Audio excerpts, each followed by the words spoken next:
маған ұлы халқыма, туған жеріме қызмет ету бақыты бұйырды. Баршаңызға, барлық халқыма зор ризашылығымды білдіріп, басымды иемін. Осындай қолдаудың, сенімнің, сіздердің сенімдеріңіздің ақтау үшін мен бар күш-жігерімді, денсаулығымды, уақытымды аямай адал қызмет еттім. Мен және менің замандастарым еліміз үшін қолдан келгеннің бәрін жасадық. Ендігі ұрпақ бұдан да жақсы қызмет істін. Тәуелсіз Қазақстанымызды, ортақ отанымызды, мәңгілік елімізді сақтай біліңіздер. Бұл біздің халқымыз, біздің ұлы бабаларымыздың жері. Отанымызда, жерімізде бәрімізге біреу.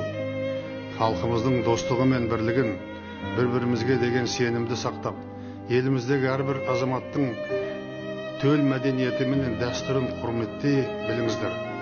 Сонда ғана біз мықты болып, сын қатерлердің бәріне төтеп